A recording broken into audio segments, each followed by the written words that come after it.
I am very, very happy to report that Pastor Nerren, who had been in jail originally in India, then was released, but they still will not let him leave the country, has now been released and returned. Pastor, you must have just gotten off the plane.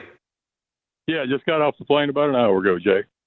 So, Pastor, we had 200, I'm looking at right now, 200,000 people sign the petition for your release, praying for you. Of course, CC Heil working tirelessly on your effort.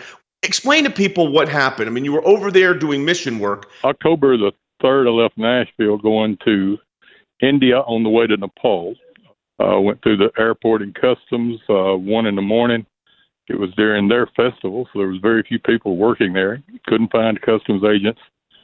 Finally got the security agent. We checked in with him, declared the money, talked to 4 different people about the amount of money that I had with me. They cleared me to go to Bagdogra, which was another airport. When I reached Bagdogra, they were waiting for us right outside the plane, took us into custody. And the original problem and the original concern they had in Delhi was, are you a Christian and are you going to see Christians? And, of course, it's a huge story that I can't tell all, but I was arrested in Bagdogra, spent 6 days in an Indian prison because I was coming to meet Christians in India. It eventually turned into this whole thing about the money, but in the beginning it was just Christians and Christians. Me being a Christian pastor, going there to meet with Christians. And, of course, they built all kinds of stories and legal things about I was there. They always do. To conversion. They always do. The money was there. I was taking the money to build an orphanage and many, many, many different details.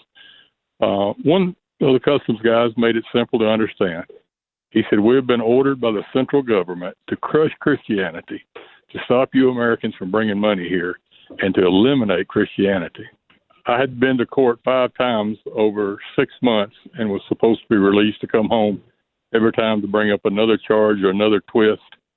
And those last few days were that way. I was supposed to meet the judge on Monday. Judge didn't show up. Supposed to meet him again on Tuesday. The customs people didn't show up.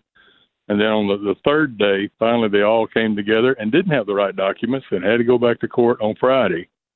And when they did release me, I thought, well, this will be another trick or a twist, because they tricked me and tricked me and tricked me and robbed me and robbed me. And finally. They can't admit that, it's persecution of Christians or religion, so they spin it. And, the charges that they brought against Pastor Nerren were a complete sham. There was no way that he could be guilty of what they had charged him with. The charges that were actually brought against him factually could not be. According to the straight language of their own law, he could not have been arrested. He could not have been put in jail. He could not have had his passport taken away or been detained for the 7 months that he was detained. But we never got a chance to put forth our side ever. But we were never able to bring that fact up, that there's no way that he could, that any of this was right. And I think that was the most frustrating thing. And then, again, like we, see in all these cases, they'll have a day in court, and then the next one will be a couple of months, and the next one will be a couple of months. And in this case, Pastor Nerren's next court date would have been September. So the next date we would have had, if he would have stayed there, he would have been over there for almost a full year without ever being able to present his defense. When President Trump was in India, there's lots of news about the Muslim massacre that happened in Delhi. But on that same weekend, 200 Christian pastors were killed.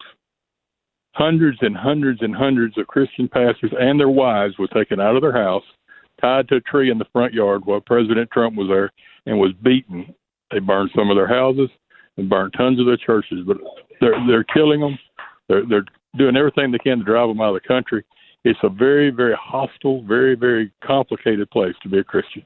There are always 2 very important components to these cases, Jay. One, of course, is the participation of ACLJ members. 200,000 of them were participants in this case. But sometimes the publicity of these cases will be more or less depending on what is needed in a given situation, Jay. But what you always need is the unified voice of the United States government. And you heard CC allude to this. This administration has done this better than any previously, and it starts at the very top. President Trump has made this a priority. He has instructed the vice president to make it a priority. He has instructed expected Ambassador Brownback to make it a priority. So really all levels of the U.S. government, Jay, know that this is something the United States is going to put an emphasis on, even when it means, economic talks or other things might take a back burner, so to speak. They are going to focus on bringing American citizens and wrongfully held prisoners home. That case is now one that we can put in our closed column. And for those that are part of our Be Heard project, another great victory here for the persecuted church, and we're thrilled that the pastor is home. Pray for the Christians in India. He gave you the situation. CC Than talked about it.